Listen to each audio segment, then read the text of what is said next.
Supreme કોર્ટે પહેલા તો આજીવન કેદની સજા ભોગવી રહેલા આસારામને જામીન આપવાનો સ્પષ્ટ ઇનકાર કર્યો હતો, પણ હવે આસારામને રાજસ્થાન હાઈકોર્ટ તરફથી સારવાર અંગે રાહત મળી છે.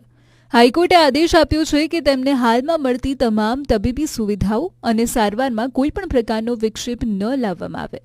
સાથે જ રાજ્ય સરકારને આ મામલે પોતાનો જવાબ રજૂ કરવા માટે 30 દિવસનો સમય આપવામાં આવ્યો છે. જસ્ટિસ કુલદીપ માથુરની સિંગલ બેન્ચ સમક્ષ થયેલી સુનાવણી દરમિયાન સરકાર તરફથી વધુ સમયની માંગ કરવામાં આવી હતી, જેને કોર્ટે મંજૂરી આપી હતી. આગામી સુનાવણી સુધી હાલની વ્યવસ્થાઓ યથાવત રાખવાનો નિર્દેશ અપાયો છે. કોર્ટના આદેશ અનુસાર સુપ્રીમ કોર્ટ અને હાઈકોર્ટના અગાઉના નિર્દેશોને ધ્યાનમાં રાખીને આસારામને મળતી તમામ તબીબી સહાય, સુવિધાઓ અને મંજૂર વ્યવસ્થાઓ પહેલાની જેમ જ ચાલુ રહેશે. હાલ આસારામ જોધપુરની આરોગ્યમય આયુર્વેદિક પંચકર્મ હોસ્પિટલમાં સારવાર લઈ રહ્યા છે. જરૂરિયાત મુજબ તેમની સારવાર જોધપુર સ્થિત એઇમ્સમાં પણ ચાલુ રાખી શકાય છે.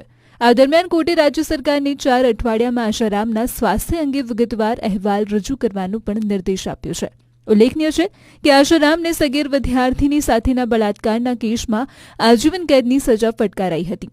અગાઉ તેમણે સ્વાસ્થ્યના આધારે રાહત અને વચગાળાના જામીનની માંગ કરી હતી, પરંતુ રાજસ્થાન હાઈકોર્ટે જૂનમાં તેમની જામીન મુદ્દત લંબાવવાનો ઇનકાર કર્યો હતો અને હવે સારવાર સંબંધિત આ નવી રાહત બાદ આગામી સુનાવણી 3 ઓગસ્ટ 2026ના રોજ હાથ ધરાશે, જેના પર સૌની નજર છે.